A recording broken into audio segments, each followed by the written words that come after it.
பொதுக்குழுவிற்கு செலவு செய்திருப்பார்கள் என்பது என்னுடைய கூற்று. அது உண்மையா என்னன்றது தெரியல. நான் நினைச்சிருக்கேன் அந்த அளவுக்கு ஒரு பிரம்மாண்டமான ஒரு ஏற்பாட்டை வந்து அவர்கள் செய்திருந்தார்கள். உண்மையிலேயே மகிழ்ச்சி. இது எல்லாமே ஒரு என்ன சொல்றது, ஒரு முன்னேறு போனதான் பின்னேறு வருவாங்க. அது மாதிரி இது இவர்களை எல்லாம் அரவணைத்து இந்த ஒரு எக்ஸ்போவை முன்னின்று ஒரு பிரம்மாண்டமான ஒரு எக்ஸ்போ, அதாவது எக்ஸ்போலாம் பண்ணுவோம், ஆனால் அந்த எக்ஸ்போக்கு ஒரு பிரம்மாண்டம் வேணும் அப்படின்னா ஒரு சின்ன சின்ன விஷயத்துல பார்த்து செய்யக்கூடிய இந்த கோவாவோடு என்றைக்கும் தன்னுடைய ஒத்துழைப்பை கொடுத்து கொண்டிருக்கக்கூடிய விஜயன் மாரஞ்சேரி சாரை நான் மனதார பாராட்டுகின்றேன். அதற்காக இந்த எக்ஸ்போ திட்டத்திற்காக அவர் வந்து பல்வேறு வகையிலே அவர் இதற்காக உழைத்து கொண்டிருக்கிறார். உண்மையிலே அவருக்கும் எனது மனமார்ந்த இன்றைக்கு ஒரு மிகப்பெரிய ஒரு விஷயமாக இந்த எக்ஸ்போ பார்க்கப்படுகிறது. இதை வைத்து தான் நம் இனி டிஜி மீடியா என்பது ஒவ்வொரு தமிழ்நாடு ஒரு தீர்மானத்தை நம்ம எடுக்கணும். அது விரைவில் அத்தனை மண்டலங்களுக்கும் வந்து வலு சேர்க்க இருக்கின்றது. அதில் எந்த விதமான மாற்று கருத்தும் இல்லை. எனவே இதெல்லாமே வந்து ஒரு ஒற்றுமையான சிந்தனையோடு ஒருமித்த கருத்தோடு ஒரு அனைத்து கைகளும் இணைந்த பொழுதுதான் இந்த மாதிரியான விஷயம் இன்றைக்கு வேறு எங்கேயோ நடத்த ஓடிவிட்டார்கள். ஆனால் நாம் அந்த இடத்திற்கு வந்து உட்கார்ந்து இன்று நாம் பெருமையாக கோவை மாவட்டம் இன்றைக்கு இந்த ஒடிசியாவிலே இன்றைக்கு பிரம்மாண்டமான ஒரு கண்காட்சியை நடத்தி கொண்டிருக்கிறோம் என்று சொன்னால் இது நாம் அனைவரும் ஏற்படுத்தி இருக்கின்ற ஒரு ஒற்றுமை தான் இது காரணம். அந்த ஒற்றுமை ஓங்க வேண்டும். Tamil Nadu video and photographer association வந்து பல தலைமுறைகளை காண வேண்டும் என்று கூறி இந்த வாய்ப்பை வழங்கிய கோவை மாவட்ட சங்கத்திற்கு மனமார்ந்த நன்றிகளை தெரிவித்து விடைபெறுகிறேன். நன்றி, வணக்கம்.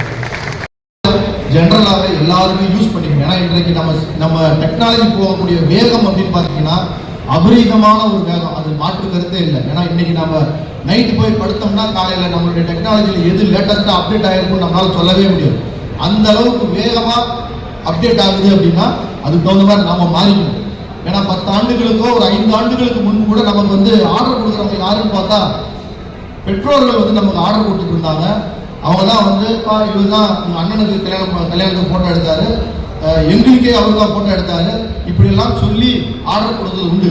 ஆனால் இன்றைக்கு நமக்கு ஆர்டர் கொடுக்குறவங்க எல்லாமே மணமகனும் தான். எல்லாமே வலைதளத்தினுடைய வலிமையை உங்களுக்கு தெரியும். எல்லாமே ஆன்லைன்ல செக் பண்ணிடுறாங்க. எது இருக்குது, எந்த கேமரா, ஃபுல் ஃப்ரேம் எது, மிரர்லெஸ் எது, எந்த மாதிரியான விஷயங்கள் இன்னைக்கு எல்இடியில் என்ன அப்டேட் இருக்குது, அத்தனை விஷயத்தையும் அறிந்து கொண்டுதான் நம்மிடையே வருகின்றார்கள் என்பதை நாம் முதலில் உணர வேண்டும். அவங்க எல்லாம் தெரிஞ்சுக்கிட்டு தான் வராங்கன்னா நாம் அவங்கள விட அதிகப்படியான நாலேஜை நம்ம கெயின் பண்ணிருக்கணும். அவங்கள விட ஒரு படி மேல அந்த விஷயத்தை நம்ம புரிந்திருக்கணும். புரிஞ்சாதான் இன்றைய முறையினரை நாம சரி செய்து அவர்களோடு நாம் பயணித்துக் கொள்ள முடியும். அதுதான் மிகப்பெரிய ஒரு விஷயம். அதற்கு அப்டேட் முக்கியம். கோவை மாவட்டம் ஒரு முன்னுதாரணமாக இருக்க வேண்டும் என்று இந்த நேரத்தில் உங்களை எல்லாம் கேட்டுக்கொள்கிறேன்.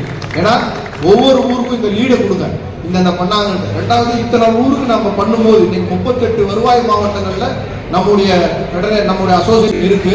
ஸோ அதன் மூலமாக அந்த 38 மாவட்டத்துக்கும் பண்ணும் பொழுது ரெகுலரா ஒருத்தருக்கு பண்றதை விட அதுல என்ன சார்ஜோ அதெல்லாம் ஒரு 50% டிஸ்கவுண்ட்ல நீங்க கேட்டு வாங்கி எங்க மக்களுக்கும் எங்க அசோசியேஷனுக்கும் பயன்பட வைக்க வேண்டும்ன்றது ஒரு மாநில தலைவராக என்னுடைய கோரிக்கையை இங்க வைக்கிறேன். இது வந்து ஒரு முன்மாதிரி. இன்னைக்கு இங்க தொடங்கப்பட்ட ஒரு மிகப்பெரிய இது மாதிரி எல்லாம் வருங்காலத்தில் we have to change. நம்ம அசோசியேஷன்ஸும் சேஞ்ச் ஆகும்.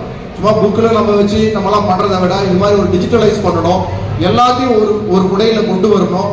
டக்குன்னு ஒரு பட்டன் டக்குனா எல்லாருடைய டேட்டாஸ் அண்ட் எல்லாமே வந்து அவங்கவுங்கள பார்த்துக்கிற மாதிரி அந்தந்த மாவட்டத்துக்குள்ள பார்த்துக்கிற மாதிரியான ஒரு விஷயங்களை எல்லா மாவட்டத்திலையும் உருவாக்கணும் அப்படின்றது என்னுடைய ஒரு நீண்ட நாள் ஆசை. நிச்சயமாக இதற்கு இன்றைக்கு கோவை மாவட்டம் வித்துட்டு இருக்கின்றார்கள். அப்படிலாம் ஒரு ப்ரீ விஷுவலைஸ்டு ஐடியா இருந்தது. ஸோ அந்த சோலோ ட்ரிக்காக வி ட்ராவல்டு 100 கிலோமீட்டர்ஸ் ஃப்ரம் என்ன வீட்டில் இருந்து ஒரு ட்ரீயும் நான் கூட 4 பேர் வருவாங்க, இந்த ட்ரீ பாடுறேன் அந்த ட்ரீ பாடுறான்ட்டு. பட் ஏதாவது ஒரு டிஸ்டர்பன்ஸ் இருந்துகிட்டே இருக்கும். பட் ஒரு இடத்துல இருந்துட்டு